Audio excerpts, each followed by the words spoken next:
After coming here, I really had no expectations. I didn't even know a club like Iris existed. So I've sort of had an idea on what Manipal is. I'd say a more conservative student body in my college. Being queer and being evidently queer, you will experience negativity around you. That's not something that you can stop. And I think it's mostly a positive experience, but that's because I choose who I tell. Basic rights. Basic We want rights. basic rights. Nothing else. People make it very evident if they support queer people or if they don't. Yeah. At least in here. When you don't align with your sex, you'd be transgender. Like phrases are just thrown around like, oh, this person looks so gay.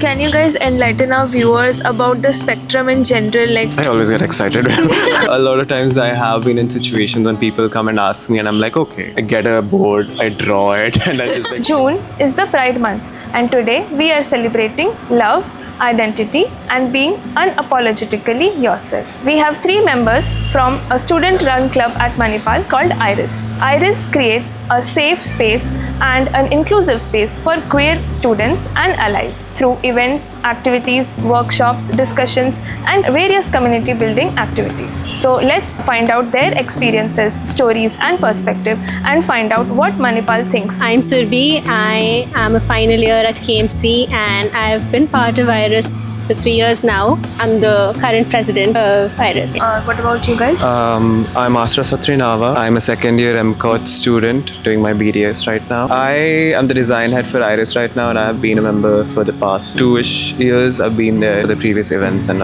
I'm Prati. I go to MSc and I'm doing a BCom degree at the moment. How was your experience as students coming to Manipal, and what was the expectation? And now that you have come here, and since you are in your final year, you are in your 3rd year, so how has it changed? So for me, I joined back in 2022 and I was still in the process of figuring things out. I kind of knew that I was ace. I didn't know a lot of other things about myself. But coming here, after coming here, I really had no expectations. I didn't even know a club like Iris existed. It started actually in 2022 only. It was founded by Sudiksha, who's my super senior. Yeah, it's the same year that I enrolled in it, and then the experience has been great. I have been able to meet a lot of people from a lot of colleges, and yeah, they're my friends now.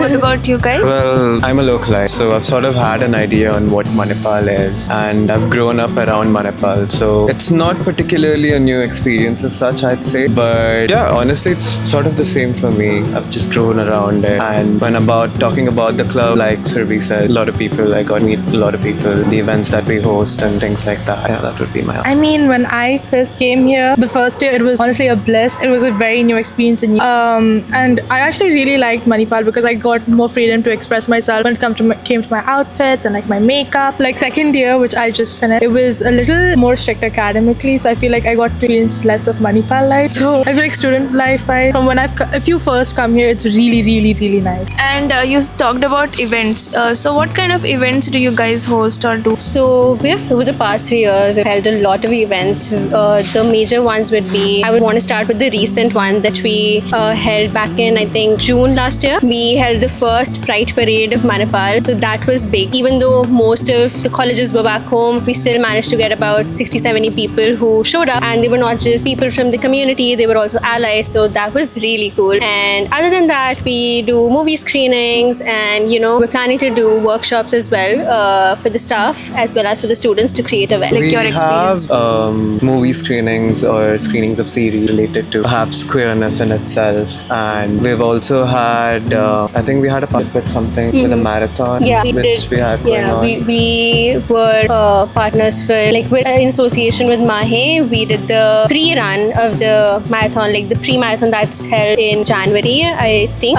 So we did the 5K. And after coming to Manipal, did you ever feel that you are not accepted as your identity? You can talk about any positive where you felt completely accepted. So anything happened like that? Any instances that you can share with us? I feel like when I came to Manipal, I'd say a more conservative student body in my college, and most people are somewhat okay with queer people. I didn't really feel any more negative experiences because the only quote-unquote negative experience I've had, he seemed to have changed within the year and is more queer friendly now. Generally in Manipal, I feel like everyone is more accepting than any other place. We have a queer club and stuff, and I feel like I've met more queer people, so I feel very accepted and loved in that way. I don't think I have particularly particularly had a negative experience, except like very small, minute ones that I can like gloss over because like it's not really a big deal for me. I'd say if you have tough skin, it's really not a bad experience here. Being queer and being evidently queer, you will experience negativity around you. That's not something that you can stop. While majority of people are sort of indifferent about you being queer, they just don't care. But there are a few people who are very particular about, you existing, and they will see to it that that they don't like it. And They'll make it evident. they make it very evident. And there has been moments where I have been hate crime, not physically, but just walking on the street just with like a normal pair of shirt and pants, no makeup, no earrings, nothing, and I'll just be called slurs on the road or something like that. It is a little bad, but then again, sort of get used to it. So how do you cope up with these kind of slurs? You honestly have to brush it off, because there's nothing that you can really do to sort of really try to make them understand, because their understanding is different from what they perceived queer people to be. And a lot of my friends now, in my college, I'm the class rep. So initially it was really hard for the others to sort of, trust me, I guess. But then as they get to know me, they're like, oh, okay, so not all what's portrayed as. And then as they get to know you better, I think that's how things are with anything. Yeah. How was your experience with family? Like, how did they react to you coming out? I think you should ask them if come out. Yeah. Usually, Maybe through this video. usually a lot of queer people stay closeted, at least in Indian settings of Yeah. families. Well, for me, I have come out to my parents, and it's not positive, I'd say.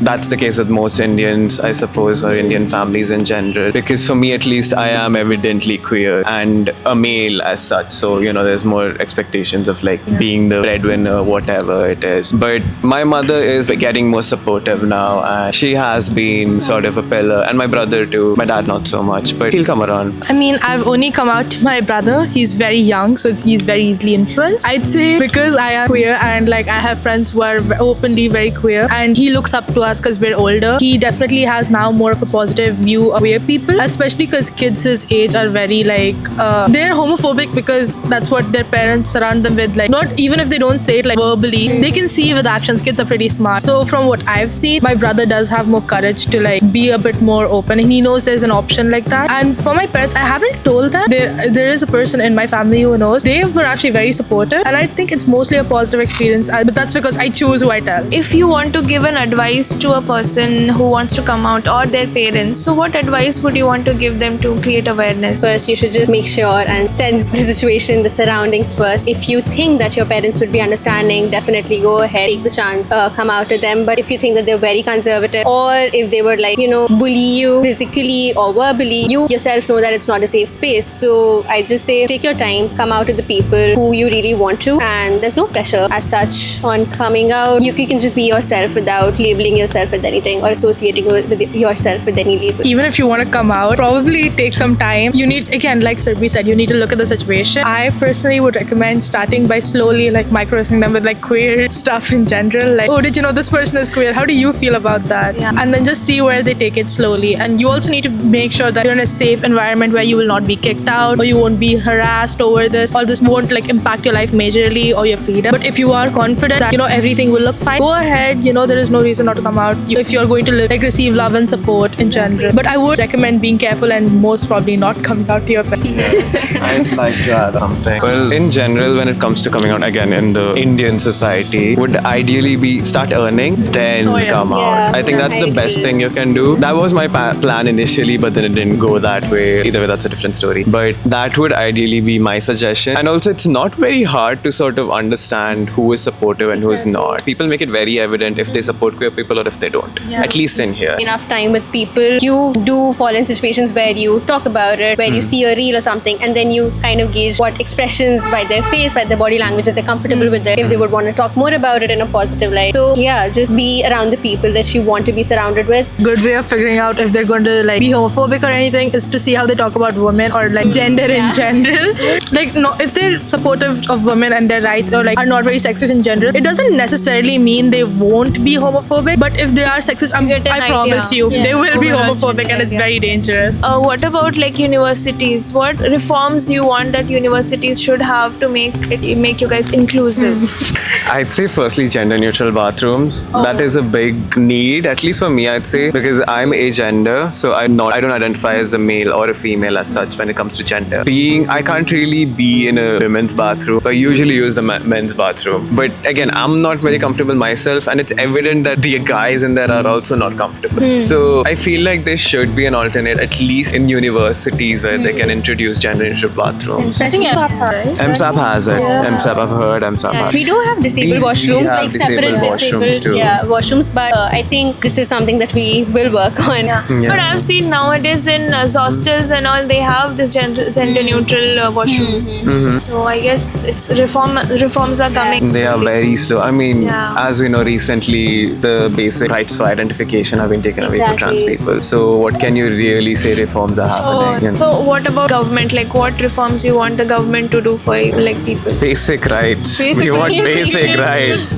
Nothing else. We don't want a medical board to tell us what we identify as or what Yeah. we are. Just let us be. I Exactly. feel like. Because a lot of times, like so far, we have been allowed to identify ourselves and just be ourselves and be legal. Now, I'm not even legal, technically speaking. And just basic rights. It's not that hard. It's really not that hard. in general, like India is falling behind a lot when it comes to queer rights in general. When it comes to like marriage equality, first of all, we still haven't achieved it. And like again, when it comes to trans people in general, again, we're falling behind. And again, it becomes these things are not shouldn't be political in general, because like in the end of the day, we are also people, which people tend to forget it. Yeah, seeing us on TV shows is like one thing and stuff, but they have this idea of us that a lot of TV shows like tend to bring out even more, especially Indian cinema. The recent years, there's been a couple of films that I feel like has really like done a good job showing that we are also people just like you. We're literally ordinary people, and it's kind of sad to see with the very recent trans bill that was passed. Yeah. And it was passed so quickly. And there was a lot of like backlash too, if I remember right.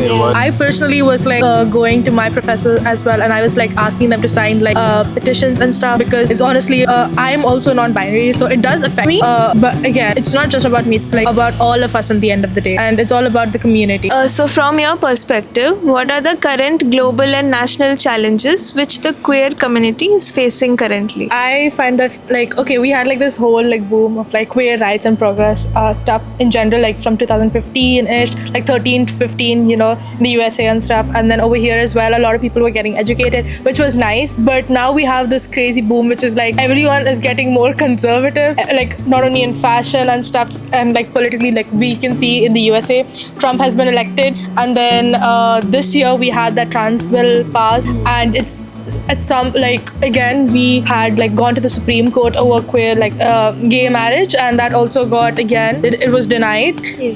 And you can see that there's like again a negative turn towards queer rights in general all around. There's been a lot of also like, you know, push like back over queer rights in general, which is very sad to see. And you can see the state of the world is going more, it's regressive. Yeah, The major countries. the major countries, exactly. That holds so much power in the first place. Exactly. Do you think social media has a role to play in all this? Oh, definitely.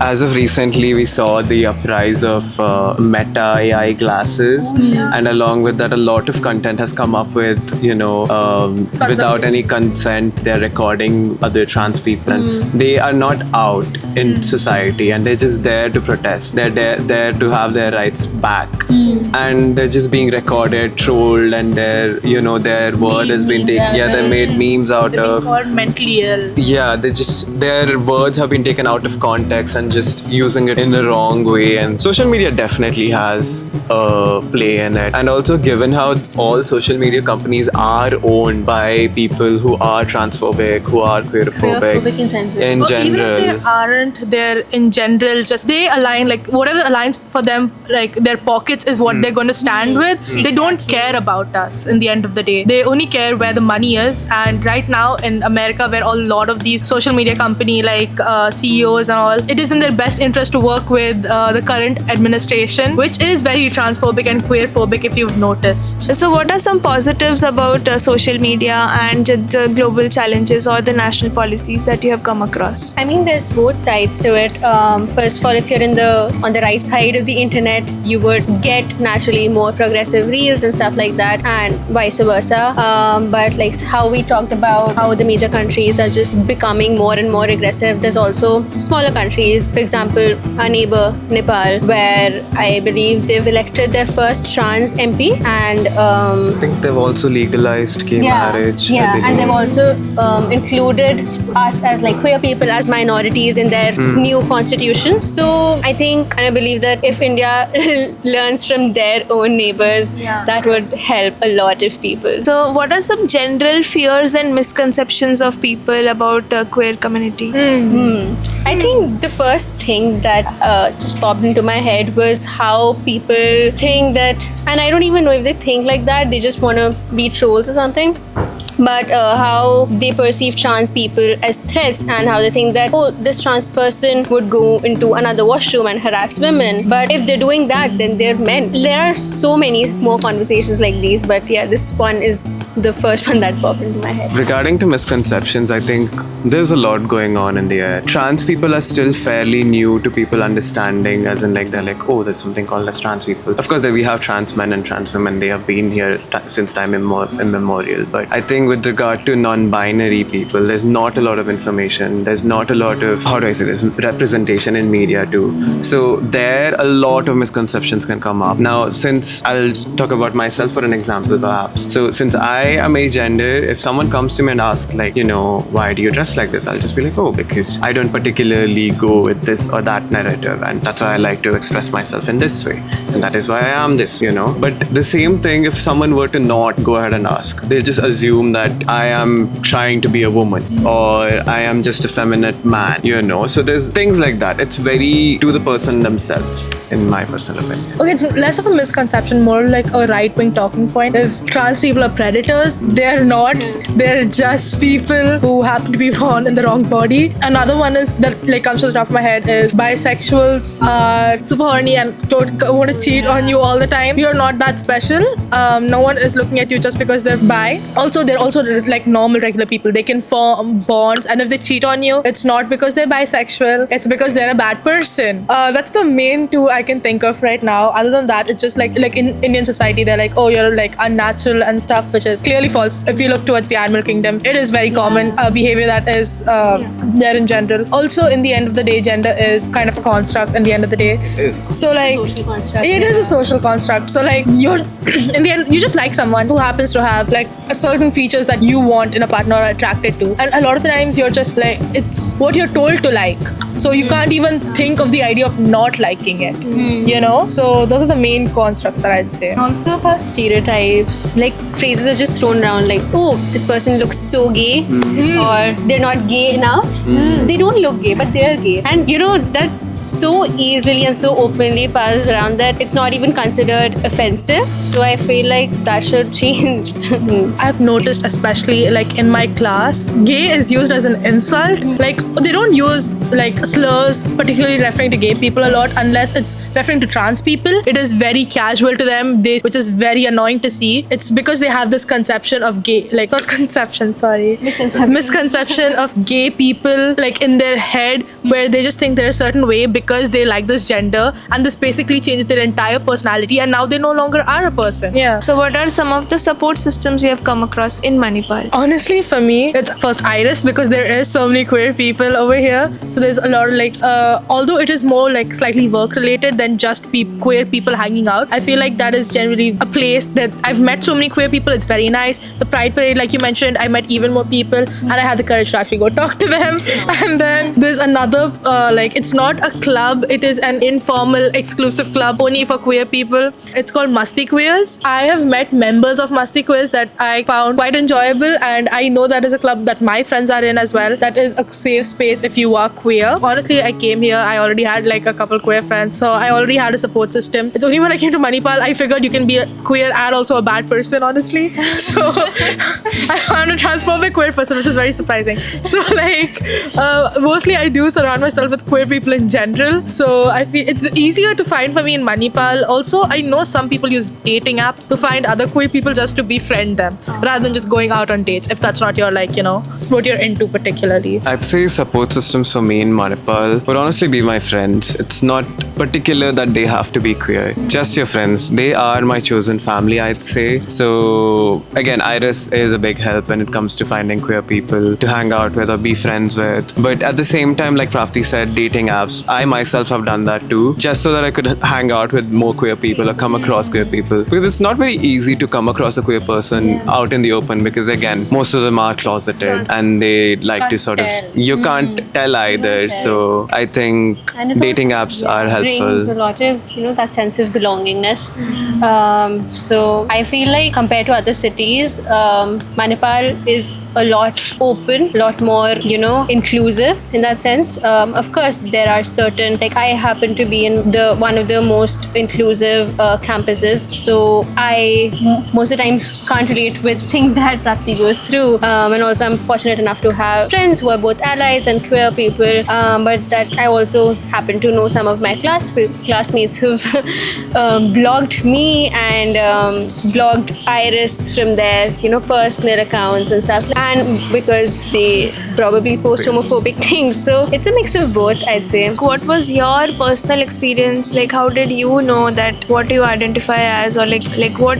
How was your own experience? Like, Like- बचपन में हाँ. Okay. For me, I think I have to mention this here just as a responsibility of being a queer person, and so it wouldn't be fair for the others. But a lot of times, experiences for other people is different. Now, a person might be, they realize that, oh wait, I'm trans, I'm a trans woman or I'm a trans man with regard to gender identity, even sexuality too. But for me, I've sort of always had that internal feeling in me that since around me people would say that you're a boy, I sort of just like, okay, I guess I'm a boy. But internally, I sort of never really felt comfortable with that feeling. But I knew that trans women existed, but at the same time, I didn't feel like a woman per se. And so I think around when I was 13 or so, I came across the internet, and there you really educate yourself. So that's where I came across the term non-binary, and I was like, this is something that I align myself with. Yeah, that I resonate with. Yeah, I'd say that was my experience when it comes to gender. And with regard to my sexuality, I'm into everyone. So I've never had a problem with that as such, because a lot of people I feel like grew around religion. So with me, my parents weren't particularly religious. So, there's no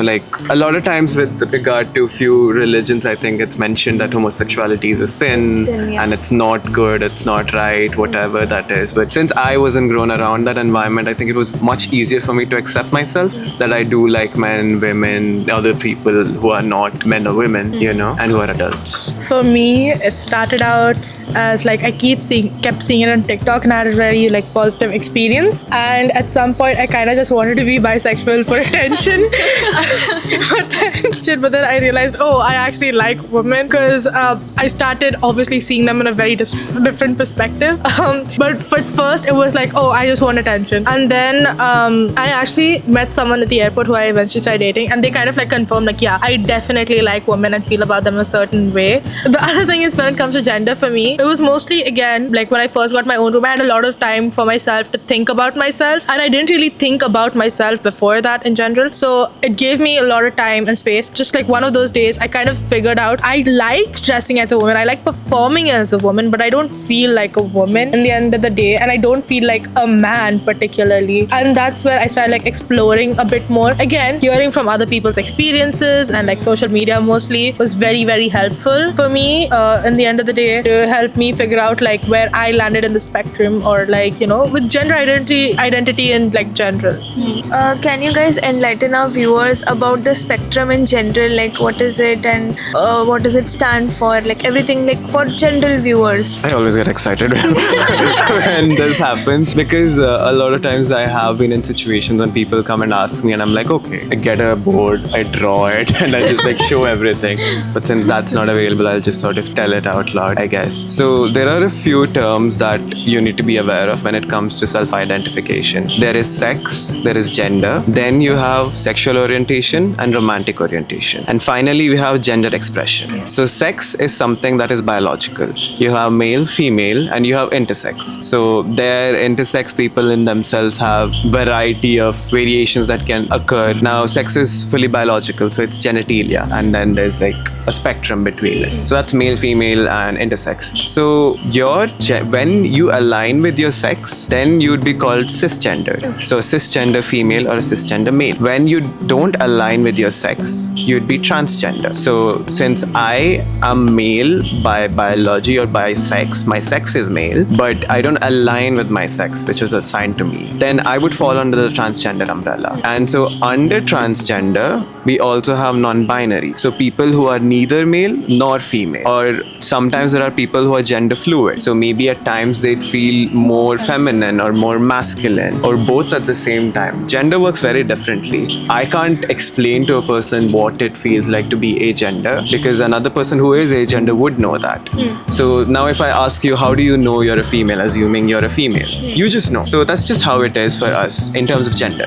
So gender and sex aside, now we have sexual orientation and romantic orientation. Sexual orientation is basically what genitalia you are attracted to at the, I would say, baseline. But that can be different from who you're attracted to romantically. So let's assume there is a man and he is bisexual. So he's both into women and men. But he's heteroromantic, which means he's only into women romantic. So he would sleep with both men and women, but he would only sort of date a woman, if that makes sense. And there's also asexuals and aromantics. Those are people who don't experience romantic feelings or sexual feelings. So it might be either one or both. It's again a spectrum. So that would be romantic and sexual orientation. When it comes to gender expression, is the way you express yourself. Just because you're a woman does not mean you have to express yourself femininely. You can express yourself masculinely, and you can have another concept comes up as pronouns, which is very debated upon. So I think pronouns, people should be given the liberty to express themselves. I go by they them pronouns, so everyone else goes by whatever they prefer. There might be a woman who wants to go by he him pronouns. That's her decision entirely. And if it makes someone happy, maybe you should use those pronouns, is what I'd say. And another aspect of gender expression would be how you dress up, how you wear makeup, maybe if you like to wear makeup, jewelry and stuff like that. So this would be sort of a summary of what makes a person. Anything you guys want to add on? I think you covered everything. That was really That good. was enlightening for all of us. Yeah. Yeah. I was about 18 when I came across the term asexual, and that was because when I was 16 in my 10th grade, I met this girl and then we became friends pretty easily. I was being verbally bullied at that time for a lot of years, and I just felt very comfortable with her, and soon enough we became really good friends, and then we got closer and closer, and then we didn't know that it was more than friendship, because around that time I didn't even know that homosexuality was a thing or homoromanticity was a thing, and even if we did know, there was so much stigma around it, especially when you're in school, when you're a teenager. No one speaks about topics like those in a positive light. I hope that's not the case now with all the social media, but back then thought it was a joke, and so we couldn't even think in that direction that we might be more than friends. And for a year and a half we were close friends, besties. That's what we used to call ourselves. And then later, when whatever happened, we were just kind of broke up. That's when I, through Reddit, you always go down the rabbit hole, the Reddit threads, and then a lot of am I asexual quizzes, because the feelings that I had towards her, and when I became more educated through social media, I understood why I felt so differently from other people who were my age, and they would, make suggestive jokes and talk about what they would want to do with their partner and stuff like that. And I never used to relate with both of those things. So I think it's around that time when I realized that I was asexual in terms of I only used to have romantic feelings, and the most I would want to do is just hug her, and that's where, or just That's the max. That's the max. And then I would never even think of doing anything beyond that, because It doesn't come naturally. it doesn't come naturally. Then I realized that that's not what the normal is. That's how I realized, and it took me a lot of months to, come around and accept that, okay, this is a label that I am going to associate with from now on. And then I think a year later, when I kind of started liking a boy, is when I realized, wait, I've had these feelings before and I've experienced this before. And that's when I realized that, oh, I'm into both boys and girls, and maybe even into people, since I am romantic and asexual. So for me, me more than the exterior, the superficial things like how they look or what they present as. What matters to me more is their personality, how they talk, their character, and that's how I realized that I am pan-romantic asexual. What advice would you want to give, number one, to parents, and number two, to the general public about the queer community? About parents, if your son or daughter tells you something and they come out to you, first of all, know that they are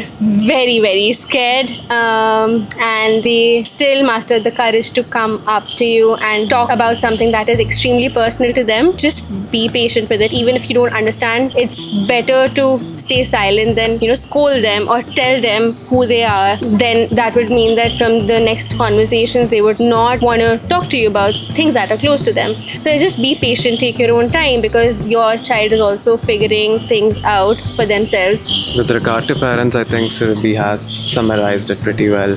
But I think I'd add another thing is, maybe don't beat up your child because they're queer, beat them up because they're failing their grades. I think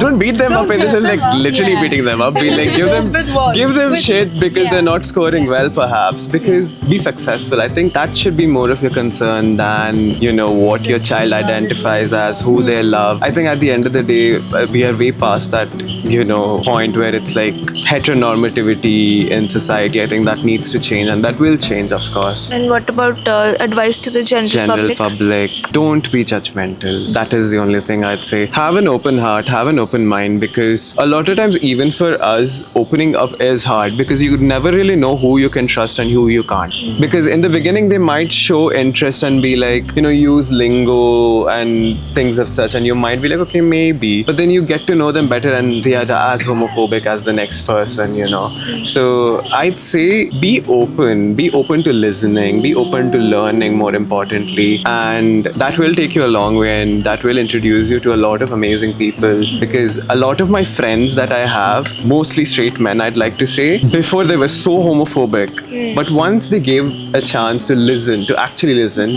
and now we're the greatest of friends. I can't imagine life without them, actually. They are really good friends of mine. So I'd say you never know where a friendship will come up. Only thing is you have to be open about it. And even if you know for sure that this is not something that you would believe from now on, if you're not willing to change, just listen if someone is telling something about themselves, and also educate yourself. And if you can't do that, at least don't spread hate. If you don't understand something, and if you don't want to understand, just don't spread hate. That's the bare minimum. I mean, I don't think I can say much to parents. I feel like a lot of the times, if you are a parent who is homophobic, you're not going to listen to me, first of all. The other thing is, if they aren't or they haven't thought about it, again, like Asra said, don't beat them up over being gay. It's not something you can beat out of them. You can probably send them to conversion therapy, which isn't going to work. It's just going to traumatize them. You're just training a relationship with your child in the long run. And I think before you do anything, I want you to think about what you're going to do, because it's kind of like a video game. Like, this action has a consequence, and it is really up to you what you say and what you do. And again, if I just tell you like, oh, don't be homophobic, that's not going to change anything. Like, even if you believe you're a good person and you try to be empathetic and everything, obviously your worst comes out in those moments, because it feels like a personal attack on you, I guess, especially if you see your child as an extension of you. But if you are a kid, again, if you have very abusive parents, to say the least, I wouldn't recommend coming out at all. That seems very harsh and stuff, but just like mentioned before, it's best for you to be independent. And again, coming out is nice and all, but it isn't a necessity, I would say. It's not a necessity. And being abusive, as I said, is the, I think, end of one spectrum. Even if you know that your parents, if you have an amicable relationship with your parents, but you know that there are certain things that, because maybe of the generation gap or how they grew up, in the environment they grew up, you know that they're not going to come around this particular aspect of yourself. It's better not to tell them. It's better to tell the people that you actually are comfortable with, and your chosen family, because at the end of the day, you should protect your own mental peace. To add on to Astra's, like they said, although their friends were homophobic at first, they came to understand them. I have friends who are homophobic homophobic, which I know is very weird. But I would say not to go for friends like that, because in the end of the day, you don't deserve to hear all these hateful things about something that is not something you can control, you know. The other thing, a reason I would not suggest that is if they really like love you, they would change their ways and see past the hate. If they can't do that, I don't think you should be friends with them, you know. And to like the general public, again, what more can you say than just be more empathetic, be more supportive? Because I think we often forget, like, just because something is convenient for me doesn't mean, like, you know, it's gonna be it's gonna probably ruin someone's life. Because I knew someone who, although was queer, they were very conservative and they were like with their politics,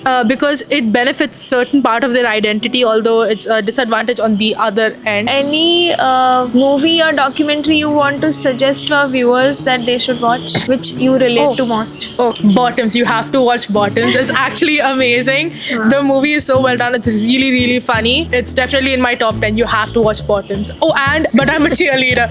It's the best, like, queer experience wise, but I'm a cheerleader and Bottoms is perfect. I think Sex Education. Yeah, correct. Sex Education is a very good series to just show all aspects of queerness and just life in general, but there is a lot more aspects of queerness shown because queerness is not normalized yet in society. Absolutely, I'd go with Heartstopper. All 3 seasons, it just keeps getting better and better. It's so wholesome, covers the entire. It's basically about a group of friends who belong to the community or who are allies and their journeys. And the best part about it is that even though it centers around those people who are from the community, they show that it's just a part of them. You know, it's not their whole personality, and it just shows their lives and their academics, their extracurriculars, their work, their school life, their friends. So beautifully written and so beautifully shot, and also the outfits are amazing. So that's a bonus.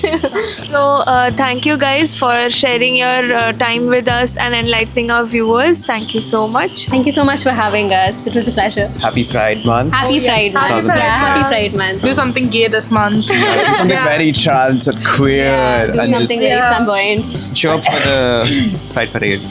It's in the works. Mostly it'll be in October, which is the Pride History Month, because most of the students are back home this month. So we're planning to do it in October. Subscribe to Manipal Things. And follow us on iris.queerclub on Instagram. So that's it for our today's video. We thank the members of the Iris Club to share their experiences and stories and perspectives with us.